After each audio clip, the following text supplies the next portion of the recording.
Hello बच्चों, चलिए प्रश्न को देखते हैं। कह रहा है कि दर्शाइए कि त्रिभुज एबीसी जिसके शीर्ष ए 0,4,1, बी शीर्ष 2,3,-1 तथा शीर्ष सी सी 4,5,0 है, एक समकोण त्रिभुज है।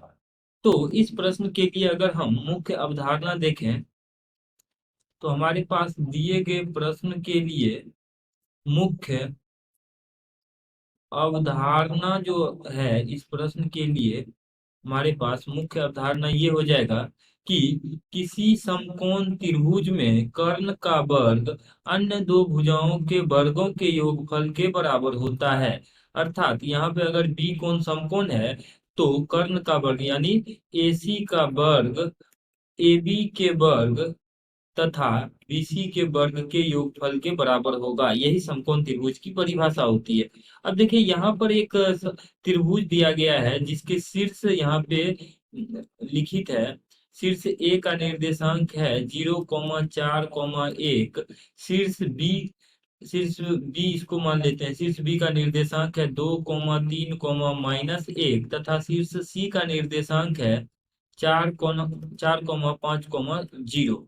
अब देखिए यहाँ से हम बारी बारी से ए बी बी सी और ए सी भुजा का लंबाई निकाल लेते थे। ए सी जो है, ए सी अगर हम निकाले तो सूत्र के अनुसार होता है x1 - x2 का स्क्वायर। तो 4 - 0 का स्क्वायर हो जाएगा यहाँ पे 4 - 0 का वर्ग जोड़ एक्स y1 - y2, अर्थात यहाँ 5 माइनस, हम यहाँ पे एसी निकालने तो 5 - 4 का वर्ग, ये ऐसा हो जाएगा जोड़ 0 - 1 का वर्ग। अब देखिए इसकी लंबाई अगर हम ज्ञात करें तो ये आ जाएगा वर्गमूल के अंदर -4 - 0 4 4 का वर्ग 16 जोड़ 5 - 4 अर्थात 1, तो 1 का वर्ग 1 जोड़ 0 - 1 अर्थात 1। तो इसका मान आ जाएगा 18, जिसको हम लिख लेंगे 3√2 इकाई। ये हमारे पास आ गया एसी भुजा की लंबाई। उसी प्रकार से अगर बीसी भुजा की लंबाई निकालें तो उसी सूत्र के अनुसार देखें तो x1 - x2 यानी 4 - 2 का वर्ग, ये लिख लेंगे 4 - 2 का वर्ग, ये इसका सूत्र के अनुसार होता है। तो जोड़ 5 - 3 का वर्ग, तो 5 - 3 का वर्ग जोड़, और ये आपके पास अगला है ये 2,3, -1 था यहाँ। तो 0 - 1, तो माइनस माइनस प्लस अर्थात 1 का वर्ग 1, ऐसा। इसको हल करके लिखेंगे तो इसका जो मान है वो आ जाएगा 4 - 2, तो 2 का वर्ग 4 जोड़ 5 - 3, तो 2, 2 का वर्ग 2, 4 जोड़ 1, तो ये आ जा रहा है 4 4 8 1 9। तो 9 का वर्गमूल होता है 3। तो भुजा बीसी की लंबाई जो है 3 इकाई आ रहा है। अब इसी प्रकार से अगर हम एसी भुजा की लंबाई, मतलब ए बी भुजा की लंबाई निकालते हैं तो ए बी भुजा की लंबाई हो जाएगी वर्गमूल के अंदर, ये आ जाएगा हमारे पास 2 - 0।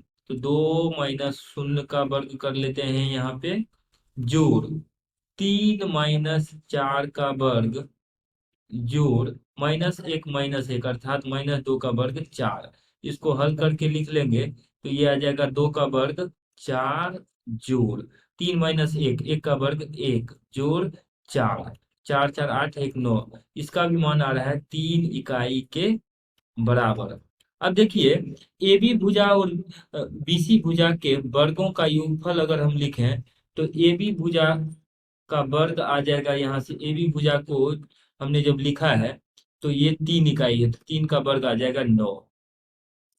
बीसी भुजा का वर्ग लिखें तो बीसी भुजा का वर्ग 3 है, तो इसका भी मान आ जाएगा 9, इकाई में है सब। और बचा हुआ जो भुजा है एसी, तो एसी भुजा का मान आ जाएगा, एसी भुजा के वर्ग का योग आ जाएगा यहाँ पर हमारे पास 18। अब देखिए इसको अगर हम इस तरीके से लिखें तो ये अगर आपके पास ए बी और सी त्रिभुज है तो ए बी भुजा का वर्ग जो है, ए बी भुजा का वर्ग जोड़ बीसी भुजा का वर्ग जो है एसी भुजा के बराबर आ रहा है। और हमने मुख्य अवधारणा में भी देखा, अगर इस स्थिति में क्या होता है ए बी सी एक, इसीलिए हम लिखेंगे इसीलिए ए बी सी एक समकोण त्रिभुज, ए बी सी एक समकोण त्रिभुज है। तो एबीसी हमारे पास जो है एक समकोण त्रिभुज है। इसलिए है कि यहाँ पर लिख लेते हैं पहले, ए बी सी हमारे पास जो त्रिभुज है वो एक समकोण त्रिभुज है।